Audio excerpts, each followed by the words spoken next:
11월 16일 수요일입니다. 오늘은 마가복음 4장 1절부터 마지막 41절 말씀. 풍랑을 만났습니까? 라는 제목입니다. 풍랑을 만났습니까? 오늘 읽은 4장은 씨 뿌리는 자의 비유와 그 비유에 대한 예수님의 해석이 소개되고 있고, 그리고 하나님 나라에 빗댄 그 씨 뿌리는 자의 비유와 겨자씨 비유를 덧붙여서 설명을 하고 있어요. 그 다음에 이어서 풍랑을 잠잠케 하신 예수님의 이적에 관한 내용이 기록되고 있죠. 그런데 이 풍랑을 잠잠케 하신 예수님의 이적, 이 이적이 마태복음이나 또 누가복음에 기록된 거랑은 위치가 달라요. 마태복음에서는 한 사람이 와가지고 선생님, 제가 선생님을 따르고 싶은데 집안에 장례가 났습니다. 제가 얼른 장례를 치르고 와서 주님을 따르겠습니다. 그러니까 예수님이 죽은 자는 죽은 자들로 장사케 하고 너는 나를 쫓아라 하시고 이 풍랑 사건을 딱 넣어놨어요. 그리고 누가복음에서는 우리가 어저께 읽었던 이 마가복음 3장 마지막 부분에 나오는 예수님의 가족 이야기, 누가복음은 이 가족 이야기를 하시고 그 다음에 바로 풍랑 사건을 이어서 설명하고 있어요. 그러니까 마태나 누가복음과는 다르게 지금 이 마가는 씨 뿌리는 비유에다가 이 풍랑 사건을 붙여놨다, 이렇게 설명을 할 수 있겠죠. 왜 그랬을까요? 왜 이 풍랑 사건을 마태나 누가랑 다르게 이 씨 뿌리는 비유에다가 턱 하고 붙여놨겠냐 하는 거죠. 이건 마가가 지금 무슨 의도를 가지고 있다는 거예요. 이 이야기를 통해서 하고 싶은 말이, 마가가 하고 싶은 말이 있다는 거예요. 1절을 한번 이렇게 봅니다. 1절에 보니까 예수께서 다시 바닷가에서 가르치시니 큰 무리가 모여들거늘 예수께서 바다에 떠 있는 배에 올라 앉으시고 온 무리는 바닷가 육지에 있더라. 지금 예수님께서 바닷가에서 무리들을 가르치시다가 무리가 너무 많이 몰려오니까 이제 바닷가에 떠 있는 배에 올라가서 무리들을 가르치셨다, 이렇게 말씀하고 있어요. 그리고 그때 말씀하신 이 말씀은 우리가 잘 알고 있는 비유의 말씀이죠. 이 씨앗을 뿌린 비유 말이죠. 그런데 이 비유의 핵심은 뭐라고 그랬어요? 어떤 씨앗을 뿌렸느냐가 핵심이 아니고 그 씨앗을 어떤 밭에 뿌렸느냐 하는 거라고 그랬죠. 그래서 농부가 뿌린 씨가 어떤 밭에 뿌려졌느냐에 따라서 결실이 달라진다고 그랬어요. 오늘 말씀에는 4가지 밭이 소개되고 있죠. 하나는 길가밭이고, 두 번째는 돌짝밭, 세 번째는 자갈밭, 네 번째 또 가시떨기밭, 그 다음에 마지막 8절은 좋은 밭이라 이렇게 소개하고 있어요. 그러니까 길가밭, 그리고 돌짝밭, 그리고 가시떨기밭, 좋은 밭, 이렇게 4밭에 똑같은 씨가 뿌려진 거예요. 각각 다른 씨가 뿌려진 게 아니라 똑같은 씨가. 요 밭에 뿌려진 이 씨 이야기는 굳이 이렇게 우리가 해석하지 않아도 예수님이 이미 해석을 다 해놓으셨어요. 그래서 길가밭에 뿌려진 것은 하나님의 말씀이 들어갔을 때 그 말씀을 사탄이 홀딱 집어가는, 뺏어가는 그런 밭이라 이렇게 말씀하고 있어요. 그 다음에 두 번째로 돌짝밭은 말씀이 뿌려졌지만은 뿌리가 나지 않아가지고, 이 돌들 때문에 뿌리가 나지 않아가지고 금방 그 말씀이 시들어 말라버리는 그런 밭이라고 그랬어요. 그 다음에 세 번째는 가시떨기밭에 뿌려졌는데, 가시떨기밭에 뿌려졌다는 것은 말씀을 듣기는 들어도 온갖 염려, 근심, 걱정 혹은 이런저런 재리의 유혹에 빠져가지고 도무지 이 말씀이 결실할 수 없는 그런 밭이라 이렇게 설명하고 있어요. 그 다음에 마지막 좋은 밭은 말씀을 듣고 그 말씀을 잘 품어가지고 30배, 60배, 100배의 결실을 거두었다, 이렇게 말씀하고 있어요. 그 다음에 이어서 마가는 곧바로 하나님의 나라를 바로 이 땅에다 씨를 뿌린 것 같다 이렇게 설명하고 있어요. 그 비유를 지금 설명하고 있어요. 이 비유는 마가복음에만 나오는 비유예요. 그러니까 이 씨 뿌리는 비유 그 다음에 바로 이어가지고 하나님의 나라를 뭐라고 비유해 볼까? 그러면서 예수님이 설명을 하시는 건데 이렇게 설명하는 거예요. 하나님의 나라는 어떤 사람이 땅에 씨를 뿌린 것 같다. 그렇게 땅에 씨를 뿌렸는데 이 씨가 땅에서 잘 싹이 나고 줄기가 나고 또 열매도 맺어가지고 추수 때에 거둬들이는 것 같다. 이렇게 설명해요. 그 다음에 바로 이어가지고 또 겨자씨 비유를 설명하죠. 눈에 보이지도 않는 것 같은 작은 겨자씨가 땅에서 또 잘 자라가지고 많은 새들이 깃들일 만큼 풍성한 나무로 자랐다는 이 비유를 이렇게 말씀을 하고 있습니다. 그리고 바로 이어서 무슨 사건을 소개한다고요? 풍랑 사건. 이렇게 지금 말씀이 이어져 가고 있는 거예요. 그런데 이 풍랑 사건을 지금 마가가 앞에 이 씨 뿌리는 사건과 어떻게 연결을 하고 있는지 이걸 봐야 돼요. 1절에 아까 뭐라고 그랬어요? 예수님이 이 씨 뿌리는 비유를 하시는 장소가 어디라고 그랬어요? 바닷가 배에 올라가서 하셨다 그랬어요. 배에 올라가셔서. 35절을 한번 읽어봅니다. 이 하나님 나라에 대한 비유를 다 마치고 예수님께서 그 배에 오른 그 상태로 곧바로 어떻게 했었어요? 저 바다 건너편으로 가자 이렇게 말씀하셔서 이제 바다를 건너가는 거예요.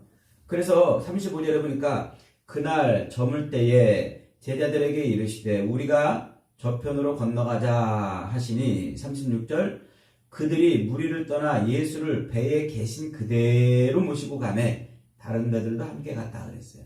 그러니까 1절 이 씨 뿌리는 비유를 말씀하시기 전에 배에 올라서 씨 뿌리는 비유를 말씀하시고 그리고 그 배에 앉아있는 그 상태 그대로 어떻게 하셨어요? 건너편으로 가자 이러시고는 지금 풍랑을 만났단 말이죠. 그러니까 예수님이 요 씨 뿌리는 비유를 말씀하시는 그 장소가 배였고 그 씨 뿌리는 비유를 다 말씀하시고 곧바로 바다에 가서 풍랑을 만났다. 이렇게 지금 이야기를 엮어가고 있다는 거예요. 그래서 이렇게 마가가 지금 예수님이 배에 올라서 씨 뿌리는 비유를 말씀하시고 그리고 그 배가 그대로 바다에 가서 풍랑을 만난 요 사건을 이렇게 연결시키는 요 구조를 온전히 이해해야 그래야 오늘 말씀의 의미를 제대로 이해할 수 있다는 거예요. 지금 마가는 요 풍랑 사건 여기에 지금 집중하고 싶은 거예요. 이 풍랑 사건을 통해서 지금 하고 싶은 말이 있다는 것이죠. 결국 그렇게 해서 배가 출발했어요. 근데 얼마 되지 않아 가지고 풍랑을 만났습니다. 그런데 그 풍랑을 만나게 된 이유가 무엇일까요? 사실은 특별한 이유가 없어요. 이 갈릴리 바다는 해수면을 기준으로 해발 고도를 정하잖아요. 그 해수면보다 200m가 낮아요. 사해 바다도 한 300m 이상 낮죠. 그러니까 갈릴리 바다도 해수면보다 낮은 지형에 있고 그리고 남북으로는 한 20여 킬로 또 동서로는 한 12km 정도 우리 서울 면적 정도 되는 거대한 민물 담수호예요. 담수호. 바다가 아니고 커가지고 바다처럼 이렇게 생각을 하는 그런 곳이죠. 그런데 그곳은 이 해수면보다 이렇게 낮고 주변에 높은 산들로 이렇게 둘러싸여 있는 곳이기 때문에 이게 낮과 밤의 기온차가 좀 심해요. 그래서 밤 되면은요 늘 이 산 쪽에서 이 물 쪽으로 바람이 불어 내려옵니다. 그러니까 당연히 밤 되면 어떤 일이 벌어져요? 물결이 일어나는 거예요. 풍랑이 일어나는 거예요. 그래서 낮에는 요 바다의 물에서 산 쪽으로 바람이 부는데 밤 되면 거꾸로 불어오기 때문에 물결이 늘 심하게 일어나요. 여기 갈릴리 바다인 거예요. 그러니까 지금 저물 때에 지금 일부러 예수님이 그 바다를 가자고 그러시는 거예요. 마태복음이나 마가복음에서는 누가복음에서는 요 풍랑을 만나는 시간이 기록되지 않고 있어요. 언제 낮에 그랬는지 밤에 그랬는지 알 수 없는데 마가만 특별히 저물 때에 이렇게 일부러 그랬다는 거죠. 그러니까 이건 뭐예요? 밤에는 그곳이 풍랑이 자주 일어나는 곳인데 지금 일부러 가셨다는 거예요, 예수님이. 그러니까 풍랑 속으로 제자들을 일부러 풍랑 속으로 끌고 가셔서 지금 예수님이 말씀을 하시고 싶은 것이 있다는 거죠. 그렇게 해서 풍랑을 만났는데 그 다음에 제자들의 반응이 어떻습니까? 38절에 보니까 예수께서는 고물에서 베개를 베고 주무시더니 제자들이 깨우며 이르시되 선생님이여 우리가 죽게 된 것을 돌보지 아니하시나이까 하고 예수님을 깨웠다는 거예요. 이 예수님의 제자들은 대부분 출신이 뭡니까? 대부분 어부 출신이에요. 그리고 그 갈릴리 바다에서 잔뼈가 굵은 사람들 아닙니까? 누구보다도 그 풍랑을 많이 겪었던 사람이고 그 풍랑을 헤쳐나갈 수 있는 예수님보다도 목수이신 예수님보다도 더 풍랑을 잘 헤쳐나갈 수 있는 사람들이었습니다. 그런데 그 풍랑을 만나자마자 그들이 뭐 했다고요? 예수님한테 지금 와가지고 우리를 돌보지 않으시냐고 막 큰 소리로 예수님을 깨웠다는 겁니다. 얼마든지 그들은 자신들의 이 노하우와 바다에서의 그 경험을 살려서 풍랑을 헤쳐나갈 수 있었지만은 그러나 그들은 예수님께 원망과 불평을 쏟아내고 있는 거예요. 그러자 예수님이 그 바람과 바다를 잠잠케 하신 후 그리고 제자들에게 40절에서 이렇게 말씀하세요. 40절 봅니다. 이에 제자들에게 이르시되 어찌하여 이렇게 무서워하느냐 너희가 어찌 믿음이 없느냐. 다짜고짜 제자들에게 믿음이 없다고 막 호통을 치셨어요. 결국 예수님께서 이 풍랑으로 제자들을 끌고 가시는 이유는 뭐라는 거예요? 믿음을 위해서 그랬다는 거예요. 믿음. 그래서 이 풍랑은 제자들에게 믿음을 가르치시기 위한 그런 일을 위해서 일부러 그 저녁에 해가 질 적에 바람이 산 위에서 물결로 내려치는 그때의 바닷속으로 끌고 가셨다는 것이죠. 그러니까 지금 그 이야기를 이렇게 마가가 연결하고 있다는 것은 앞에서 그 씨 뿌리는 비유를 통해서 그 씨, 하나님의 말씀을 받았다고 말씀하고 있잖아요. 그 말씀이 어떻게 우리의 믿음과 연결되는가 하는 것을 설명하려고 그러는 거예요. 우리가 앞에서 1장을 공부할 때 마가복음 서론을 잠깐 말씀을 드렸죠. 이 마가복음은 지금 이것을 읽는 독자들이 누구라고 그랬어요? 저 로마에 있는 로마 교인들이라고 그랬어요.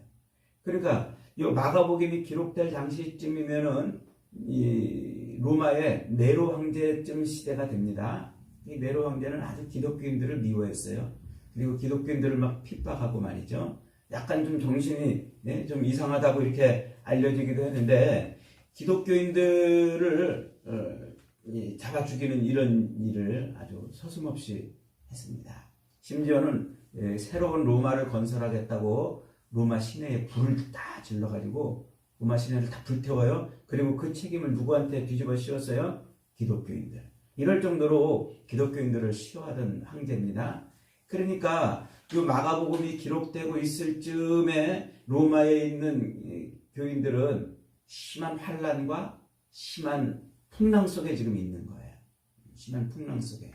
그들에게 지금 이 복음, 예수 그리스도, 하나님의 아들 예수 그리스도를 통해서 그들에게 들려진 그 복음이 어떻게 역사할 것인가를 지금 말씀하고 있는 거죠. 그러니까 마가는 그 교인들에게 지금 눈앞에 이렇게 풍랑이 막 일고 환란이 일고 핍박이 일지만은 이것은 어떻다는 거예요? 얼마든지 믿음으로 이겨낼 수 있는 것이다 라고 지금 말씀하고 있는 거예요. 그러니까 이 예수님의 복음, 하나님의 아들 예수 그리스도의 복음의 시작이라 이러면서 마가복음 1장 1절이 시작이 됐잖아요. 그 복음, 그리스도를 통한 그 복음을 받았잖아요. 돌짝밭이 아니고 길가밭이 아니고 또 가시떨기밭이 아니고 좋은 밭에 심어진 그 씨는 30배, 60배, 100배의 결실을 맺는 것처럼 겨자씨 하나 작은 것이 눈에 보이지 않지만 그러나 새들이 깃들일 만큼 풍성하게 자라는 것처럼 그 복음의 씨앗을 품고 있으면 어떻게 된다는 거예요? 크게 하나님의 나라 영광을 본다는 거예요. 그 믿음을 갖고 있으라는 거예요. 그 복음, 예수 그리스도, 하나님의 아들 예수 그리스도의 복음이 뭐라고 했어요? 이 복음은 예수님이 마귀와의 전쟁에서 이기신 것이라고 그랬고, 그분이 우리 인생의 왕이라고 말하는 것이라고 그랬죠. 그러니까 그분이 우리 안에 심겨진 거예요. 그 심겨졌다는 것을 비유로 말씀하시고 그것을 또 풍랑 사건으로 해석을 해주는 겁니다. 그래, 이 풍랑 사건이 일어나는 그 장소가 어디예요? 이 배 안에 예수님이 타신 거예요. 그러니까 이것은 하나의 메타포입니다. 중요한 메타포예요. 실제로 이 사건이 있었지만 그 사건을 하나의 메타포로 연결해가지고 은유로 설명하는 거예요. 우리 인생의 배에 지금 누가 타신 거예요? 예수님이 타셨다면 염려와 걱정과 불안과 두려워할 일이 없다는 거예요. 풍랑이 일어도 시련과 환난과 핍박이 임해도 예수님이 내 인생의 배에 오르셨다면 그것은 좋은 밭에 뿌려진 씨처럼 끝내는 30배, 60배, 100배의 결실을 맺을 거니까 염려하지 말아라, 걱정하지 말아라 라고 말씀하고 있는 겁니다. 여러분이 성경에 등장하는 이 풍랑들은 대부분 다 성도들의 믿음을 위한 것들이에요. 대부분 이것은 마귀가 일으키거나 또 우리의 유혹과 또 죄악 때문에 일어나는 풍랑들이에요. 이런 풍랑들을 통해서 하나님은 우리로 하여금 믿음을 견고하게 하시고 우리의 믿음을 치유해 주시고 우리를 강건하게 해 주시죠. 바로 지금 이 씨 뿌리는 비유와 좋은 밭에 뿌려진 그 씨와 예수님이 그 배에 오르셔서 만난 그 풍랑 사건은 이렇게 연결이 되는 거죠. 예수님은 풍랑을 꾸짖으시는 동시에 누구도 꾸짖으셨어요? 제자들도 꾸짖으셨습니다. 너희가 어찌 믿음이 없느냐. 그러니까 지금 풍랑을 만난 배는 풍랑이 문제가 아니고 믿음의 문제라는 거예요. 풍랑 속에서 편안히 잠을 자는 예수님이 잘못된 것이 아니라 믿음이 없어서 두려워하고 난리를 피우는 제자들이 잘못된 것이라고 지금 말하는 거죠. 믿음이 있으면 풍랑 속에서도 안식을 누릴 수 있어야 된다는 겁니다.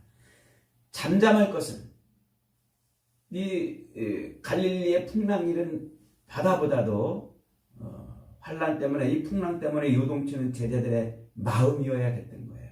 그 마음이 잠잠해야 되는 것이죠.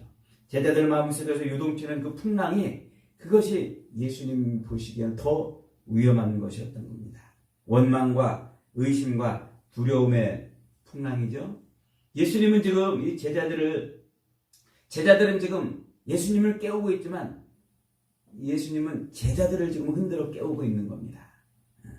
그들의 마음속에서 졸고 그들의 마음속에서 빼앗긴 그 믿음의 씨를 지금 다시 찾아내고 있는 것이죠.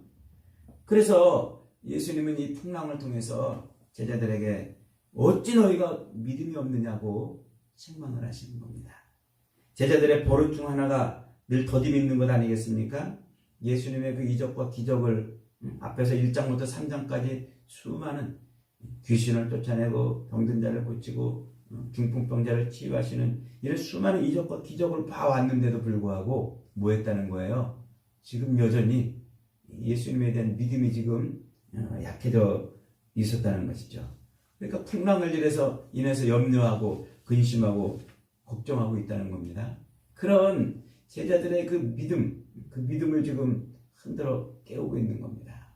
하나님의 말씀에 씨앗이 심겨졌으면 잘 품고 있으면 어떻게 돼요? 30배, 60배, 100배의 결실을 맺는데 풍랑 때문에 그 믿음의 씨앗을 빼앗겨버리면 안 된다고 말씀하고 있는 겁니다. 그래서 믿음의 결국은 구원이라고 말씀하는 것이죠. 이 믿음의 결국이 구원이라는 말씀이 뭡니까? 하나님이 우리에게 주시는 이 믿음을 인해서 하나님은 우리로 이 세상을 넉넉히 이기며 살게 만드신다는 거예요. 풍랑에서 이기게 해주신다는 겁니다. 여러분, 하나님은 우리 마음밭에 예수 그리스도를 뿌리셨어요. 그래서 그 씨앗을 그대로 품고 있으면 30배, 60배, 100배의 결실을 맺습니다. 그러나 그 씨앗을 빼앗겨 버리면 그것은 결실하지 못하는 그런 밭이 되겠죠. 또한 예수님은 우리 인생의 배에 오르셨다고 말씀하고 있어요. 밭에 씨앗이 뿌려진 거나 인생의 배에 예수님이 오르신 거나 똑같은 그림을 지금 그려주고 있는 거예요. 예수님이 배에 오르셨기 때문에 우리는 염려, 걱정, 불안할 것이 없다는 것이죠. 무엇만 하면 돼요? 예수님을 흔들어 깨우면 되는 겁니다. 예수님을 흔들어 깨우는 것. 그러면 우리는 그 예수님을 인해서 평안을 누리게 되어 있는 거죠. 사랑하는 여러분, 바다에는 풍랑이 있기 마련입니다. 풍랑을 만날 때마다 아프고 두렵고 힘들지만 그러나 그걸 가지고 두려워하고 걱정할 이유가 없습니다. 우리 인생의 배에 예수님이 오르셨기 때문에 그 풍랑은 예수님의 영광을 볼 수 있는 기회인 것입니다. 지금 로마 교회 교인들에게 그들이 당하고 있는 그 환난, 시련, 풍랑 그것 때문에 걱정하지 말라는 거예요. 그들의 왕은 네로가 아니고 로마의 황제가 아니고 예수님이고 그 모든 풍랑은 그들로 하여금 예수님의 영광을 볼 수 있는 기회라고 지금 말씀하고 있습니다. 여러분 살면서 풍랑을 만났습니까? 걱정하지 마세요. 두려워하지 마시고 불안해하지 마시기 바랍니다. 예수님을 흔들어 깨우면 그 풍랑은 예수님의 영광을 보게 되는 것인 줄 믿으시기 바랍니다. 저가 누구기에 바람과 바다도 순종케 하는가라는 어마어마한 영광을 볼 수 있는 기회가 되는 것입니다. 모든 풍랑 속에서 저와 여러분들은 예수님을 흔들어 깨워 하나님의 영광을 보는 복된 인생들이 다 되시기를 주님의 이름으로 축복합니다.